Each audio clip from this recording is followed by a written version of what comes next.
magpapatanglo sa inyo. Duterte!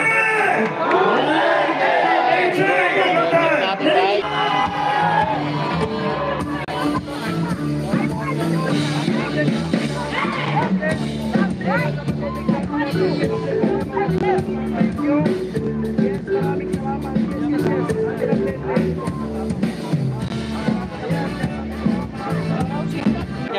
Oh.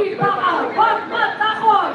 Original UP Diliman, Makibaka Group. Pero Ma'am. iniwanan ko na po ang panalisa NPA at ako ay nag-born again Christian. Salamat po. Gawa ko po ito, ako ay 72 years old. Tukulong po ako, nag-boto si Bongbong Marcos. Klase ko po sa elementarya, si Lisa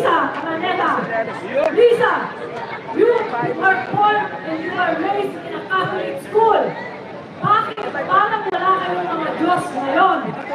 Si Pes Luz ito. Eric, nandiyan ka ha. Hello, Eric. Ito, ang aking ginawang poster. Kasi baka sabihin na naman nila, nagpabayad tayo. Hindi po. Umiyak ako, nag-depress ako ng several days.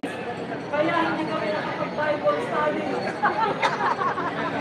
Ang nasa harap ito, ibalik si Tatay Rodrigo Duterte at ang kanilang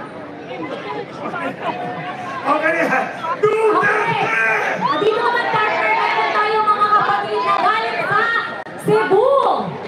But I have to tell ICC, we are also victims of NPA, drug addicts.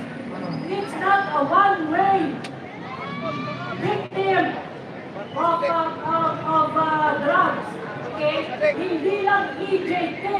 Maraming biktima ng pang-abuso ng mga drug addict, pusher, at mga terorista. Ayun, tama! Duterte! Oh, partner! Lahat na pwedeng gawin natin. Hindi pwedeng nasa bahay lang tayo. Pwedeng mababas tayo. Ipakita natin yung support natin. Kasi hindi tayo Pilipino na walang kwenta. Lahat na pinaghirapan natin, pinaghirapan natin. Duterte! Oh, partner, meron ako dito representative ng OFW. Ha? Ako po si JJ Acedo from the OFW Global Movement for Empowerment. Dugot pawis ang pinuhunan namin para kay Tatay Digong para manalo siya. Dahil naniniwala kami sa pagbabago. Tunay na pagbabago. Pero ngayon, nasayang ang mga taxes, remittances namin. Dahil atin pala ang gobyerno natin. Ibalik niyo si Tatay Digong kung ayaw niyo na bumagsak ang ekonomiya ng Pilipinas! Duterte! Partner! Ayan partner, meron naman tayo dito.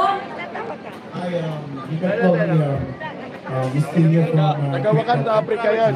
Mindanao. actually, I'm part of those DJ